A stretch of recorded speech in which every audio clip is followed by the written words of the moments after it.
Happy Tuesday, everybody. It's Jim. It's Amadeus. And, it's a nice, warm Tuesday afternoon.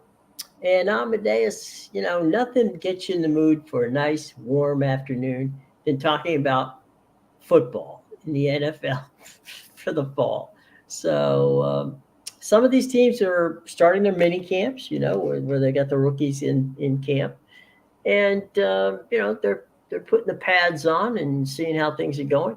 I know you've got an opportunity to look at some of these um, preseason looks at win totals.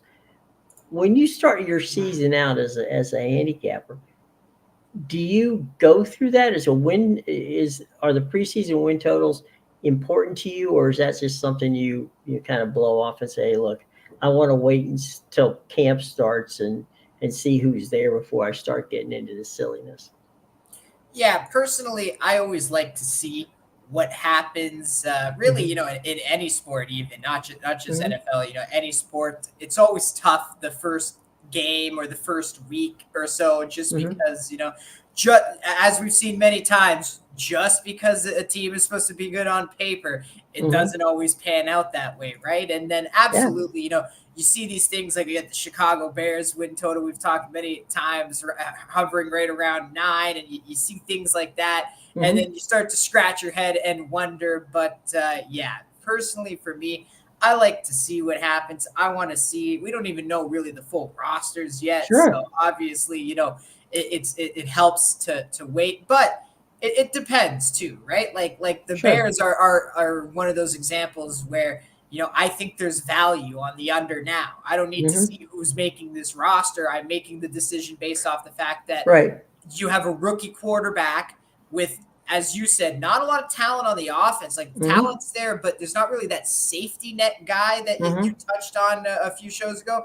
And that I think is going to be an issue for them. And even if they have a good season, are they going to win 10 games? They would have to win 10 games for you to win your bet at over 9. So that's one of those things where I look at it like, I don't need to see the roster. I'm making that decision based off um, Caleb Williams being in his first year, and he's Hmm. going to struggle. He's not just going to come out and win 10 games. So I find value on that. But like I said, those are usually exceptions. I prefer to see, what we're dealing with. Hell, someone might even get traded, obviously with San Hmm. Francisco, there's the Brandon Ayuk dispute Hmm. about the contract. They're trying to work something out, but who knows? Maybe he's not even a 49er come week 1. So Right. those are always things you want to keep an eye on as well. Well, I mean, if you think about it, 10 wins in that division could win the division. Yeah, absolutely. 10 wins could win the division. So and it's crazy because I know you'd mentioned it before the show. Some of these divisions have like 3, 4 teams where the win total is like 8.5 or 9.5, Right. and I don't know, just the math doesn't quite add up in my head here. There's not a ton of teams where there's like 6.5 or Right. 4.5 win totals. There's really even like the Vikings, who you would think are going to struggle with JJ McCarthy, another first Right. year quarterback. They got a 7.5 win total. Like that's almost 500 season we're Right. asking for from the Vikings. That's insane. Well, that's absolutely crazy. All right, I'll tell you what. You've got the totals there in front of you. Let's start with the NFC, and let's go west because your Arizona Cardinals are at the top of the list here. Yeah, so my Cardinals, their win total this year is 6.5. It is Hmm. juiced. It's about minus 160 to the over. So I'm sure you can find a 7 out there on the total if you shop Hmm. around, right? But yeah, I'm not going to comment too much on this one just because obviously it's my team, and you Yeah. know me, I'm pessimistic with all my teams. They're all Hmm. trash and they're all not going to do anything. But it's nice to see, Vegas finally agrees, because the last few years they've been giving this team way too much respect as if they're going to be a 500 team, and they're just awful. But you know what? 6.5 might be too low. I don't know. 7 might be the right number. They might finish with Hmm. exactly maybe a 7-9 season. It's really tough for me to say just because I'm too close to this team as it Hmm. is. So that's why I never really give out Cardinal games when I don't bet on them, and I don't Hmm. really give them out either. But yeah, they're a team where 7 might be the right number for them. I think just because we don't know what they're going to be, right? They drafted another wide receiver. We'll see what happens. Kyler Murray has supposedly matured. I have Right. to see it. Well, they're in a tough division, and that makes it difficult. I can see 7. I could see even 8, potentially 8, if everybody's healthy and plays to the abilities that they have. But yeah, the Cardinals are a bit of a wild card. You just don't know. And we think the 49ers are going to come back and be strong. The Rams, there's every reason to believe that the Rams should have a decent team. We'll have to see what the Seahawks do. They're in a quarterback situation up there. But Arizona, I mean, again, you're in a division where you have to look at the division as much as you have to look at, how many wins they're going to get. Because you play everybody in the division, and then, yeah, you get to play, if you're the Cardinals, you get to play a softer schedule from a standpoint of lower teams on the totem pole, but that doesn't mean that they're bad teams.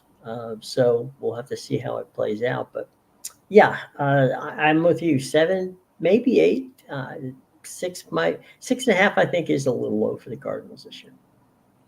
Yeah, and you made a great point with the division they're in, right? You got a team that went to the Super Bowl last year in the division. The Rams found a bit of a resurgence there after having their down year. They kind of came back. Puka Nacua had a bit of a breakout. And then, even Seattle, like maybe they catch a break with Seattle because there's the new coach. And obviously, not coming off a great season there with Geno. But then again, you could also say that the Seahawks are due for a bounce back season. So it's definitely one of those things where they probably finish 3rd or 4th behind the Rams and the 49ers for sure. Yeah.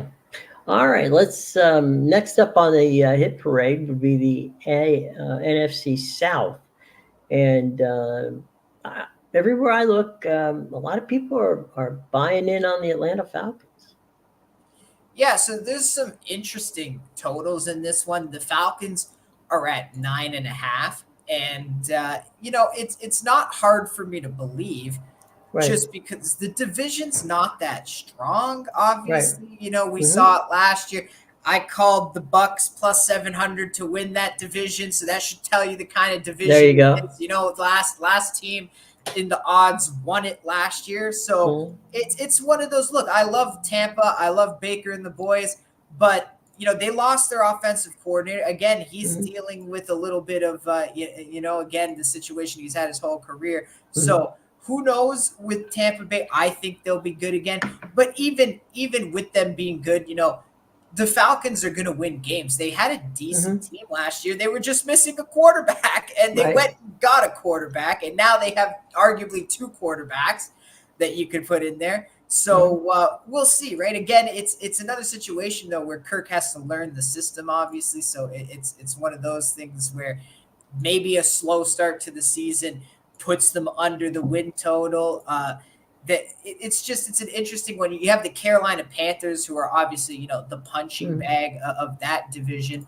They're at 4.5, and honestly, I might still take the under 4.5 because this was a game that won this is a team that won 2 games last year, and we both agree that even if Bryce improves, he's not going to take that big step until year 3, especially when he looked like a deer in headlights last year.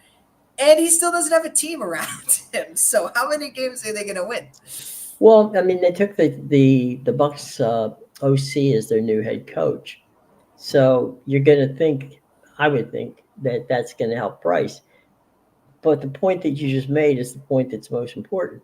He still doesn't have any tools around him. Bryce got sacked a ton of times last year. They didn't, Carolina didn't go out and really do much to bolster that front line. So, there's no reason to believe that all of a sudden Carolina is going to be spectacular. The wild card here for me, I mean, you and I both like the Buccaneers, but I think the wild card for me here is what's going to happen with the Saints. Defensively, the Saints are a good football team. Offensively, the Saints are a mediocre football team. And if they got any kind of offense, um, that would be this team. This is going to be a division where, again, for the fourth time, I guess, in a row, Buccaneers won three of them. Where the team's going to be, where the winning team in the division is probably going to be maybe one or two games north of 500. It's going to be that kind of, and they're all going to be in it until the last week or so. Um, so it's going to be that. I mean, they each team has improved a little bit. Now, one of the good things, if you're a Buccaneers fan, is they brought everybody back. I don't think anybody thought that was going to happen. So they got that. They also had a good draft. So that's good for them. But, Atlanta, as you say, Atlanta improved. And we all know Raheem Morris is a good defensive guy. He's their new head coach. And Raheem is going to, the Atlanta defense wasn't bad. And he's just going to make it better. Offensively, as you say, Kirk Cousins should make that team, more competitive. But it all boils down to an offense that last year underperformed. They've got the players to perform. It's now, will they perform? And I think we're going to have to see how that works out. The Buccaneers went out, and one of the reasons that Baker's back is he really liked the assistant OC and quarterback coach at with the Rams, Liam, and they brought him in, Liam Cohen, and he's now their OC, and I think that Liam and Baker work well together. They've got another running back and a kid out of Oregon who's a good player, and that's another thing. Plus, they got a couple of good offensive linemen. So, again, I don't think that this division is going to be. I think it's going to be competitive, but I don't see anybody in this division pulling away. Sans Carolina, I should say. You can see Tampa Bay, the Saints, and Atlanta basically duking it out to get to the playoffs. And this is not going to be a two teams from this division aren't going to make the playoffs. But it's going to be another NFC South battle between those three teams. Yeah, I agree. And we saw it last year. There was pretty much a three-horse race. They all finished right around that 500 mark. And again, there's the win totals in this thing. Like I said, Atlanta at 9.5. I could see Atlanta winning the division at 9-8. So I don't love that total. That's one I'd probably stay off. But I don't mind, the under 4.5 in the Carolina Panthers total, just because I don't think, even if they improve, are they going to win 5 games this year? Like from 2 games to 5 games is a big jump in the NFL with a team like that specifically. Not, as we mentioned, no tools around him on the offense. And then both the Bucks and the Saints are at 7.5. And of those two teams, I would feel more comfortable taking the over 7.5 with the Bucks, just because they won the division last year. And we saw them go above 500 last year versus the Saints. Like, could they hit that over 7.5? They could, but as you said, they're going to rely a ton on their defense this year to keep them in games. And then the rest is going to be up to, what Derek Carr do we get on a given night. Right. Or Jameis Winston even. I don't know. I just, the funny thing to me, and as we look at this, I would say Atlanta and Tampa Bay are pretty close to equal.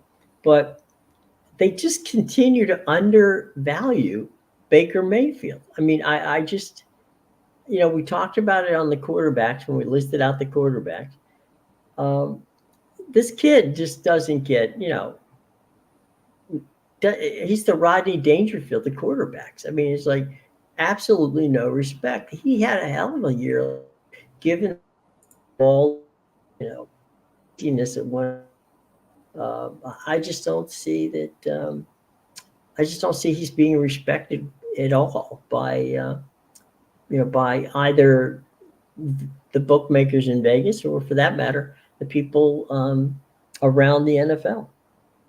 Yeah, like I always say, he gets a ton of hate, and I just don't see it because I don't think we've really seen him at his full capabilities. Like, Mm-hmm. he didn't get a fair shot in Cleveland, and don't tell me, oh, he was there for 3 years. He took Cleveland to their first playoff game in Right. years. All right, nobody talks about that, and Mm-hmm. they threw him away like a used tissue. Okay, Mm-hmm. yet all I got to hear about is how, he was the problem in the locker room. I don't know if I buy that. I really don't. He's someone who went in. He wanted to win. He turned an organization that was barely winning one game a season to the playoffs. And then, as soon as we got a little bit of talent attracted to the team, we just threw him away like he was nothing to bring in some, I don't know, massage parlor man over here, pay him the most money in the NFL. Like, what the hell are we doing in Cleveland? Well, let me ask you this. How often has Cleveland been in the playoffs since Baker left? Like, once, and that was because of Joe Flacco last year. It took Joe Flacco to get them there.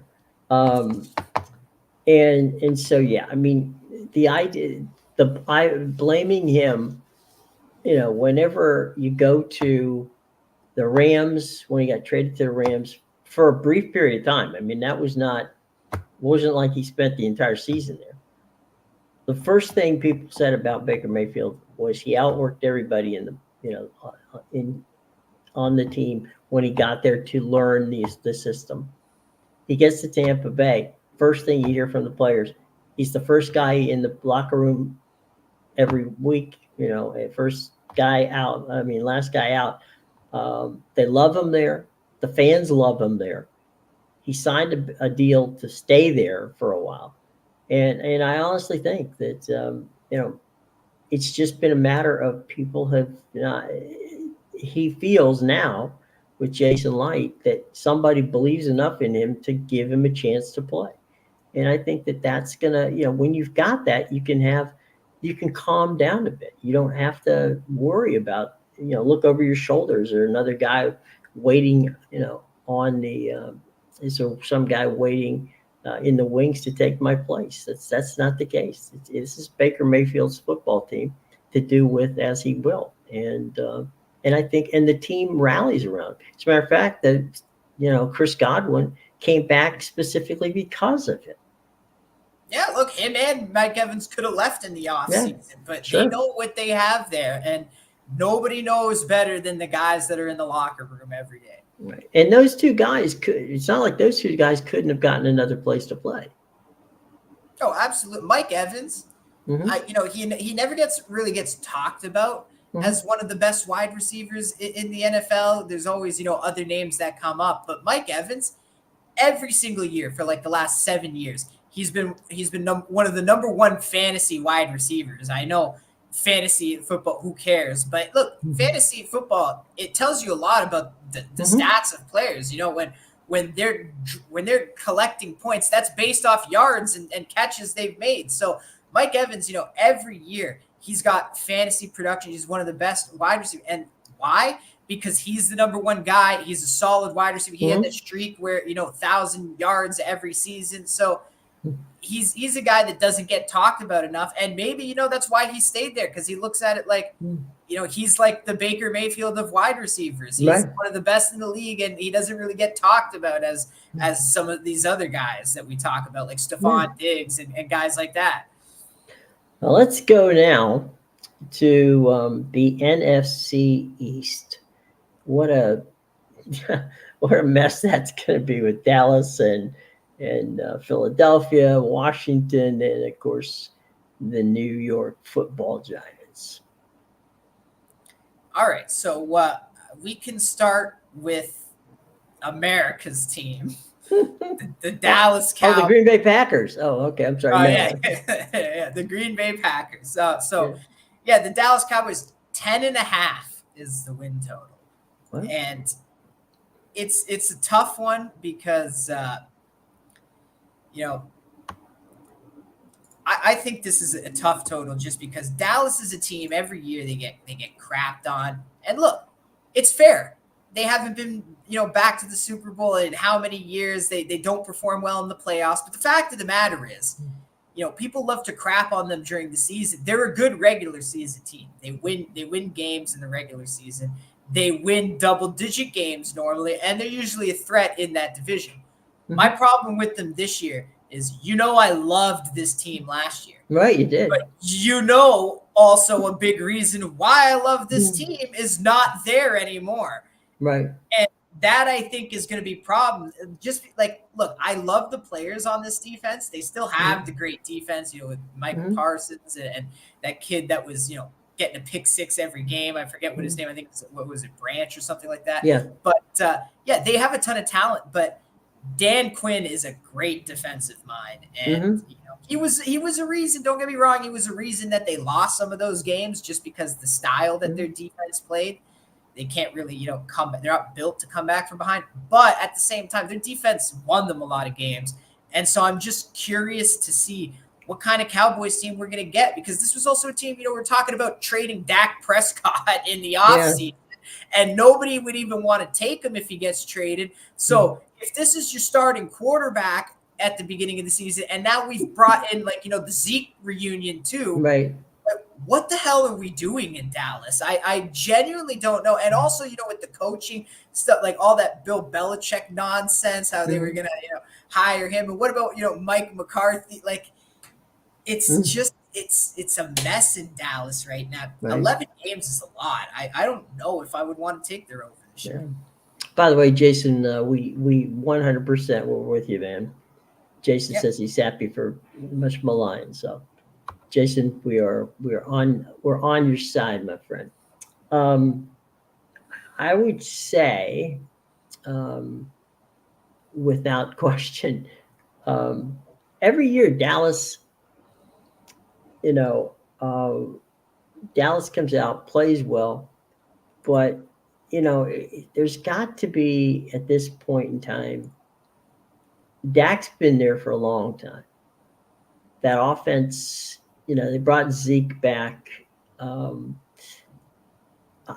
got nothing.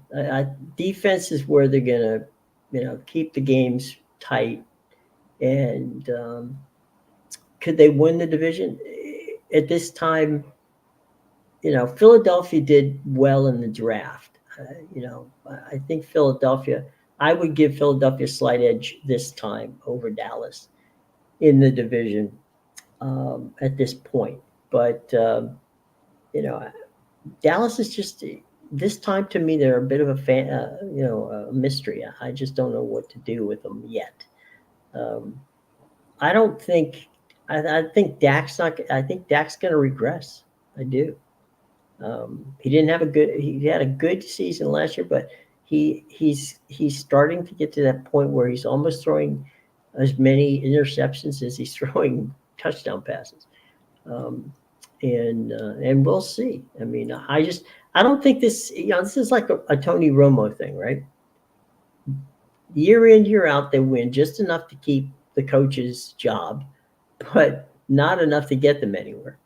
And it's like rinse and repeat with Dak. Okay. It's the same thing. It's Tony Romo 2.0. And, that's great for the season, but if you're not going to do it, it's going to be tough. And we got Jason wearing in. He's just always good enough to raise expectations and disappoint their fans. I'm so here for it. Jason, once again, my friend, you are 100% on point. And this is what I was talking about with them. Like, they always get crapped on so hard. And personally, I hate it. Like, don't get me wrong. They deserve to get crapped on for their performance in the playoffs, because it's the same every year, the disappointment that Jason's talking about there. But I hate when people do it during the regular season, just because they win 10 games every season. You can pencil it in. Yeah, like they're a good regular season team. That's why I always laugh. Like in week 4, people are like, "Oh no, the Cowboys are going to be bad this year. They never do anything." Okay, yeah, they never do anything in the playoffs. It doesn't mean they're not going to win their week 4 game. That's just what they do. So I'm with you though. They're a question mark without Dan Quinn. They still have the pieces on defense, but I don't know what that defense is going to look like. Is the thing, right? We still got to have the right guy in there to use those pieces correctly. And And as you said, Dak, like who knows with him? Maybe the answer for this team is finally let's throw Trey Lance out on the field because Mhm. hell, there was that season. What was it, like 2-3 years ago where Cooper Rush made Yeah. Dak Prescott look like a bag of chips. So Yeah. why are we keeping this guy as the starter just because? I'm Jerry Jones and I like him. Like let's get Trey Well, Lance that's out. one of them. That's one of the reasons. Yeah. Yeah, let's try. Look, and I'm not a Trey Lance guy. I was the first one who said the 49ers should have traded him, but like Mhm. something's got to change in Dallas, and maybe he's it. Who knows, right? Give him a Yeah. chance. Yeah. Definitely. Washington and New York, Philadelphia. Philadelphia had a good draft. They did. They got an A+ draft. They got what they needed, which was corners, which they were desperately in need of. So on the back end of that defense, they got it. They made um, they made a trade, which got them Kenny Pickett, which is a bit of a surprise. Kenny, obviously backing up Jalen Hurts. I think this team's gonna. If this team's gonna win the division, which I think they have the chance to do it, I hate to say it for Jalen, but it's Jalen. It's gonna, how far can he do it? Because last season, the problems they had when they started that terrible, run where things went south for them toward the end of the season.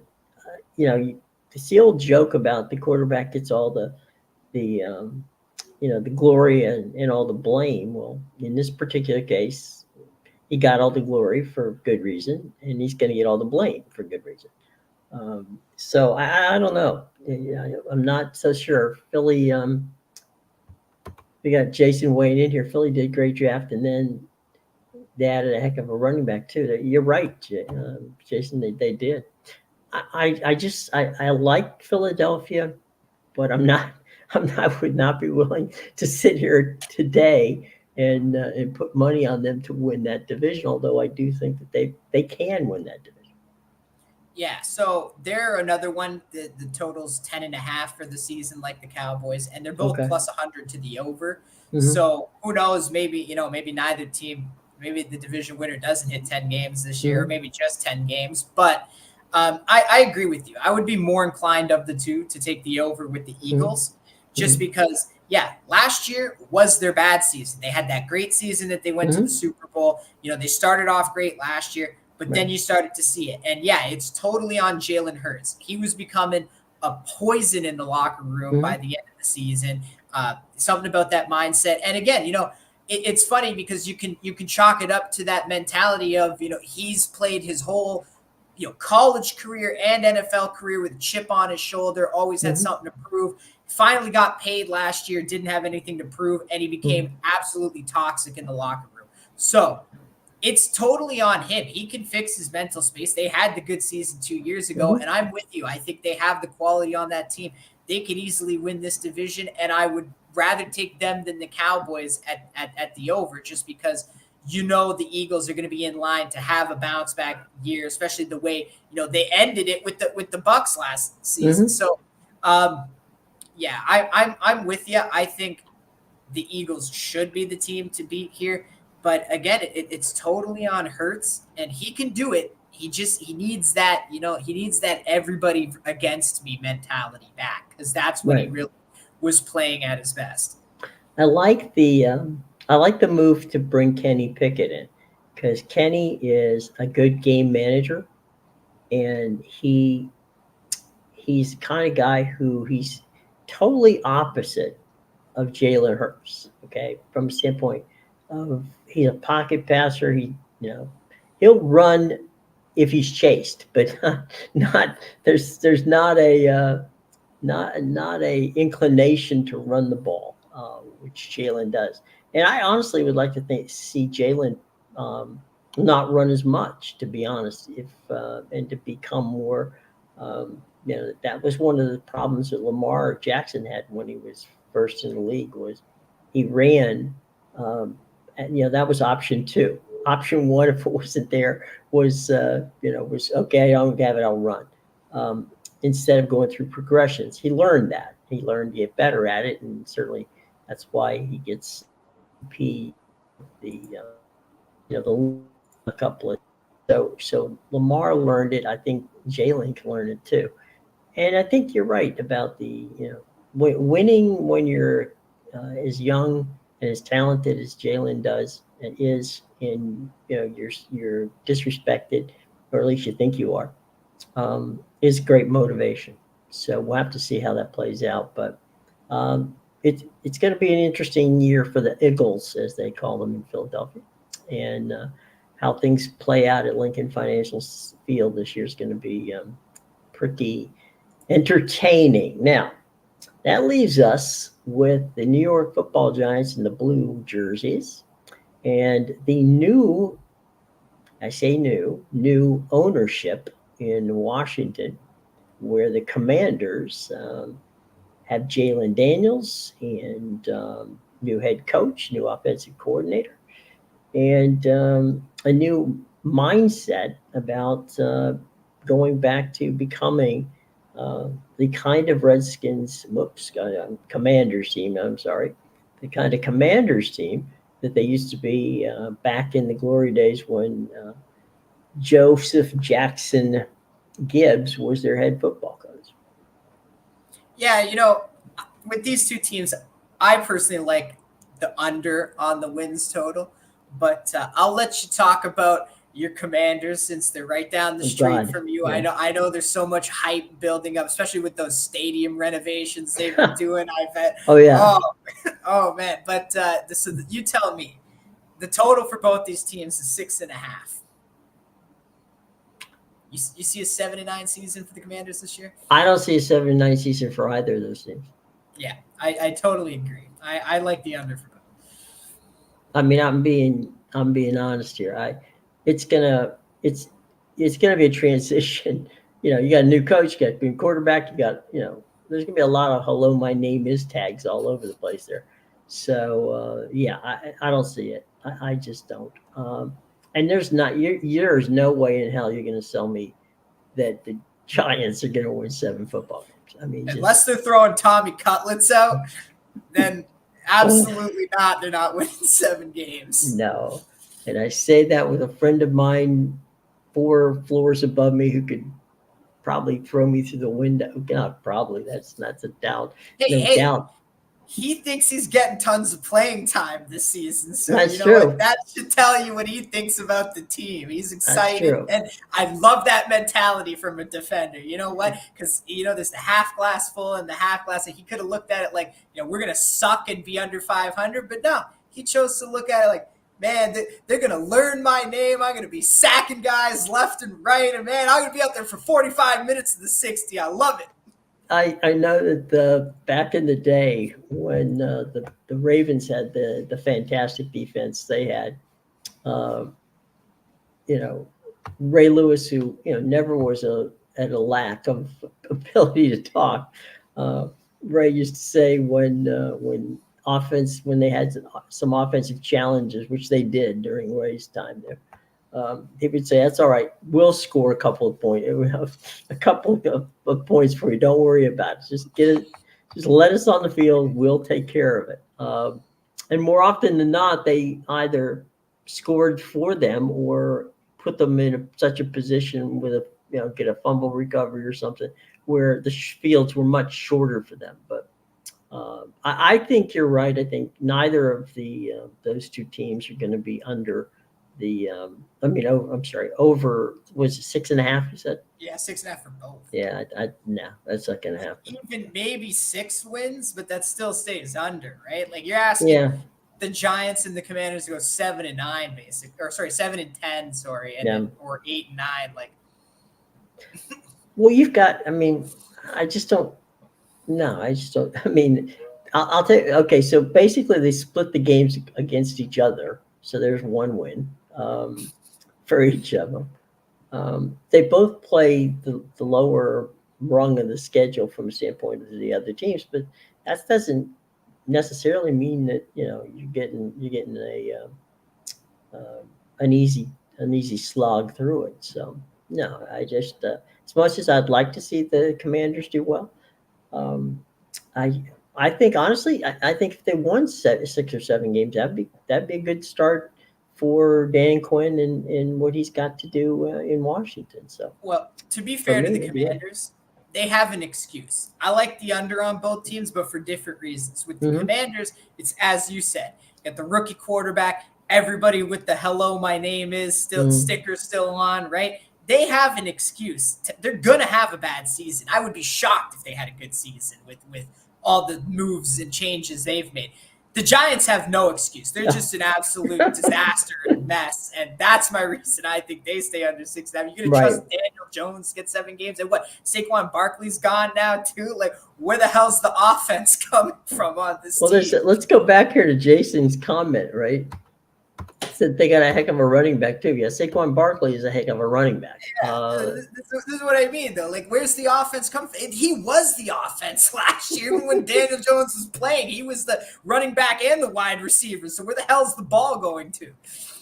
It's not going well. Maybe it will go to Saquon Barkley, but not coming from anybody in a And Giants blue Allen uniform. yeah, and even the Uh, pieces you had, like you got rid of Ivan Tony because it's not Ivan Tony, that's the Premier League player. What Kadarius Tony? It's right, spelled the same way with the right. It E. That's is why it confuses me. right, But yeah, no, Kadarius, he traded him away because he couldn't catch the ball, and it turned it out to be a liability on the Chiefs. So right. maybe not a bad move. But this is what I mean. Like, look at the guys. You traded Evan Ingram away because he Mhm. couldn't catch the ball. Who the hell is doing the scouting for this organization when they draft?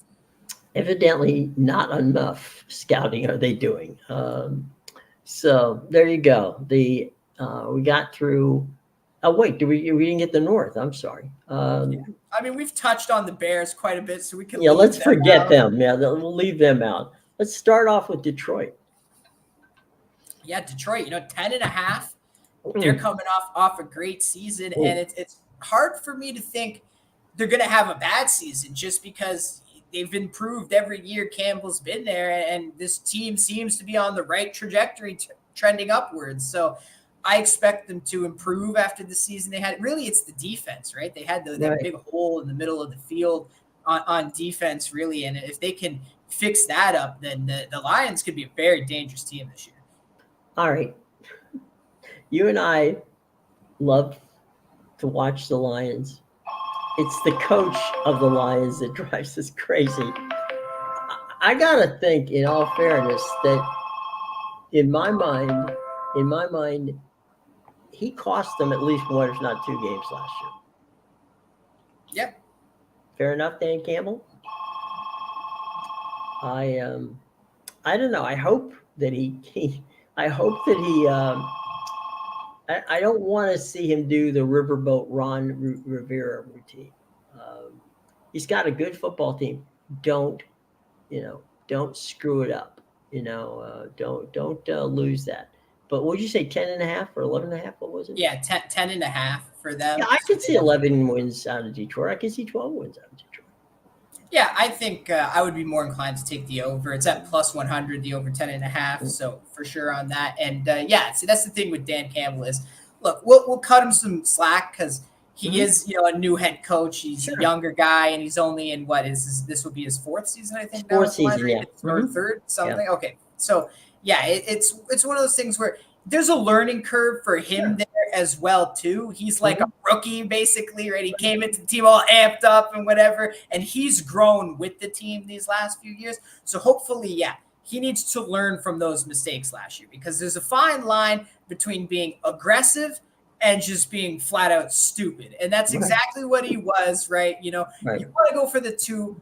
Fine, I understand. Get the win and get out of there.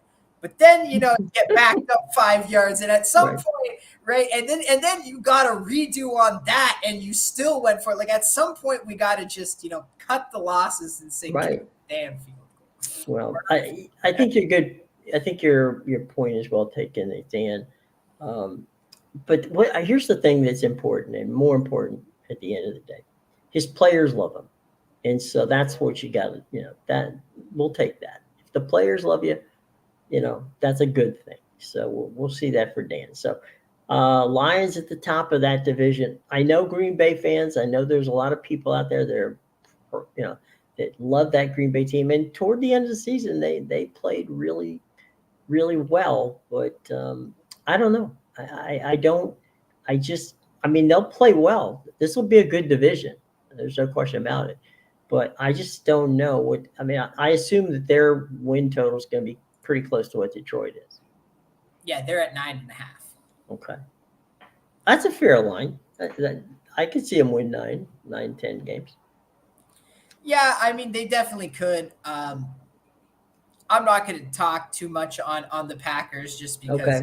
I'm a certified Jordan Love hater. So we'll see what happens. I expect him to regress this season. Card carrying, yes. Yeah. Yes. Let me my certified. Okay, but yeah, it's one of those things where I'm going to be rooting against the Packers. I want to Okay. see them fail, but yeah, I have no opinion on this total. I think they'll probably win right around 9 games. Yeah. I can definitely see it. So it's tough with that 9.5, obviously, just because do I see them as a 10-win team? No. They could get close though. It wouldn't shock me from what we saw last year. Here's what my theory on this. Okay. I think that they'll be able to, and this is what Detroit and Green Bay, my own personal opinion. I can see them beating both. They're going to win. They're going to win basically 4 games because they play they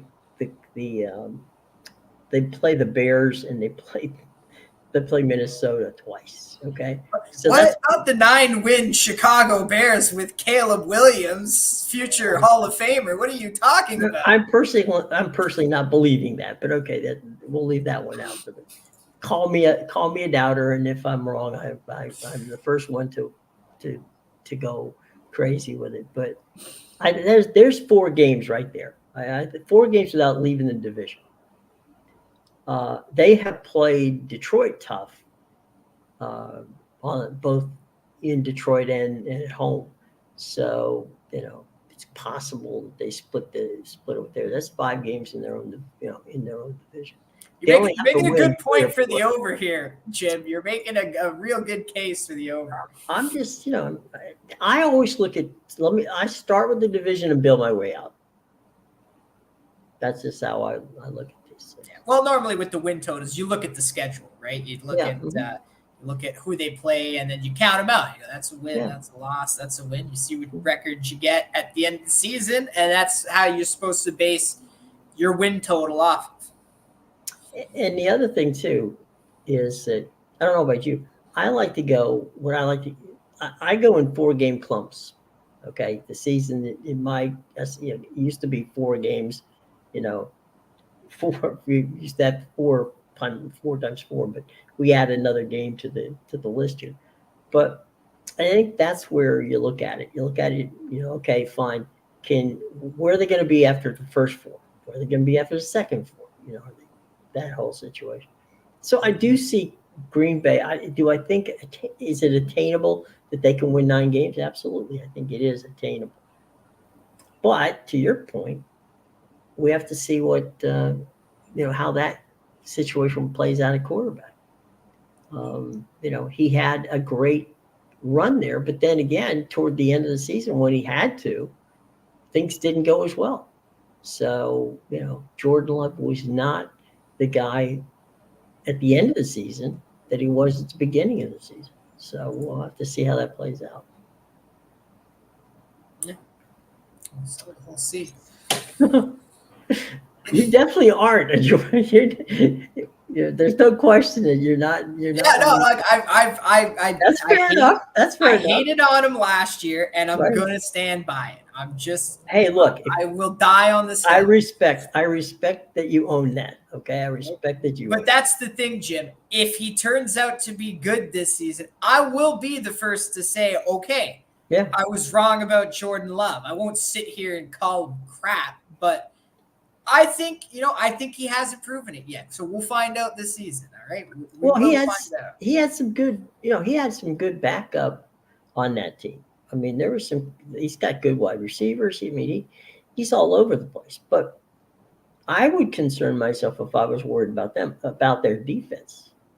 Green Bay's defense was sieve-like there at the end. So I don't think that you want to get into you know, a scoring duel Here's with that Green Bay team because here's they're not another one with the Packers for you. You can take Jordan Love out of the equation. enough. This team hasn't been able to stay healthy the last few years. Good point. Whether it's Aaron Jones, Jair Alexander, it doesn't Mhm. matter where it is. It seems that there's always a key player at a key Mhm. position on the field that's out or missing for a game. Yeah, 100%. All right. Most importantly, let's get to your picks for the day and let everybody know what they can find out in that wonderful box below in our show box. Yeah, make sure you check out my premium picks at bigal.com, pickadvisor.com, and theinsidersroom.com. The links in the description below. I did mention yesterday I had a bit of a rough week, but we were going to bounce back. Well, scorched the books yesterday, 7-1 day, 6-1 on the pitch, and 1-0 in MLB. So, like I said, we're getting hot on the pitch again. I do have some action. There's not a lot on the pitch today, but Mhm. I do have some action. There's one game in Argentina that you can grab. I also have a Copa do Brazil match for later tonight that you can go Mhm. grab. So that'll be your action on the pitch. Mhm. And I have one play in the MLB as well as one play in the NBA. I'm on a 5-1 MLB run and a 5-2 NBA run. So we've been getting hot in those sports. Make sure you go check that out. There you go. All right, everybody. Have a lovely day. Tomorrow we're going to be chatting a little bit. We'll go through some more of the NFL, and as we get further along, it's a little too early to do it, but we'll talk a little bit about the French Open, which started today, and we'll see what goes from there. Big holiday weekend. It's Memorial Day weekend here in the United States, and so we'll see how we stack up as we head into a big. It's the biggest. Bry Cape must be in his element because it's the biggest race day in motor racing because on Sunday there is the Formula One is in Monaco. Then you've got the Indianapolis 500, and then you've got the Charlotte Coca-Cola World 600. Um, Interesting thing, we got Kyle Larson this year, and Jimmy Johnson will be driving by private jet to Charlotte to race in the Coca-Cola 600. So they're going to try to pull off a double, race in two races in one day, 1,100 laps of racing, um, basically starting at noon and finishing sometime after midnight. So interesting.